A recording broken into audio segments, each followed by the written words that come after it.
South അമേരിക്കയിൽ കാണപ്പെടുന്ന വളരെ വെറൈറ്റി ആയിട്ടുള്ള ഒരു തവളയുണ്ട്. സുറിനാം എന്നാണ് ആളുടെ പേര് കേട്ടോ.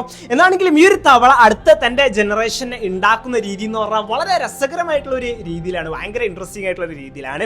അതായത് ഇവരിൽ ആണും പെണ്ണും, ആൺതവളയും പെൺതവളയും തമ്മിൽ ആദ്യം ഇണചേരും, മീറ്റിംഗിൽ ഏർപ്പെടും. അതിൽ പെൺതവള മുട്ടിയും കാര്യങ്ങളൊക്കെ ഇടും. ആ മുട്ടകളെല്ലാം തന്നെ പിന്നീട് ആൺതവള കളക്ട് ചെയ്തിട്ട് ഈ പെൺതവളയുടെ തൊക്കിലായിട്ട് ഇങ്ങനെ ഒട്ടിച്ചു വെക്കും, പുറത്തായിട്ട് ഇങ്ങനെ ഒട്ടിച്ചു വെക്കും.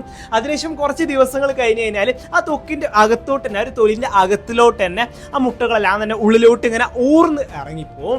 അതായത് പിന്നീട് ഏത് ശത്രുക്കൾ അല്ലെങ്കിൽ വേറെ ആരും വന്നിട്ട് ആ ഒരു മുട്ടകൾ അടിച്ചു മാറ്റരുത്, അത് ഒരിക്കലും ആ ഒരു മുട്ട കൊണ്ടുപോരുന്നുള്ള ഉദ്ദേശത്തോട് ചെയ്യുന്ന പരിപാടിയാണ്. അത് ഇവർക്ക് പ്രകൃതി നൽകിയിട്ടുള്ള പരിണാമത്തിലൂടെ ഇവർക്ക് ഇത്തരത്തിൽ ഇവോൾവ് ചെയ്ത് വന്നപ്പോൾ ഇവർക്ക് ലഭിച്ചിട്ടുള്ള ഒരു കഴിവാണ് ഈ ഒരു ഒളിപ്പിച്ചു വെക്കുന്ന പരിപാടി. എന്നാണെങ്കിൽ പിന്നീട് ഈ ഒരു മുട്ട വിരിഞ്ഞു വരുന്ന ഒരു സമയം എന്ന് പറഞ്ഞു കഴിഞ്ഞാൽ ഭയങ്കര നമുക്കൊരു വിയേർഡായിട്ട് അല്ലെങ്കിൽ നമുക്ക് ചെറിയൊരു അറപ്പും കാര്യങ്ങളൊക്കെ തോന്നും. അതായത് ഒരു തവളയുടെ മേലെ ഒരുപാട് വ്രണങ്ങളും കാര്യങ്ങളൊക്കെ രൂപപ്പെട്ട് അതിൻ്റെ ഇടയിലൂടെ നൂറുകണക്കിന് തവളക്കുഞ്ഞുകൾ ഇങ്ങനെ ഒരുപാട് എന്തൊക്കെയോ ജീവികൾ ഇങ്ങനെ പുറത്തേക്ക് വരുന്ന പോലെ തോന്നും. അതായത് ഒരേ രൂപത്തിലുള്ള ഒരേ സൈസിൽ വരുന്ന ജീവികൾ ഒരേ സമയത്ത് ഇങ്ങനെ പുറത്തേക്ക് വരുന്ന പോലെ. അതായത് ഇത്തരത്തിലാണ് ഇവർ ആക്ച്വലി അടുത്ത ജനറേഷനെ ഉണ്ടാക്കുന്നത്.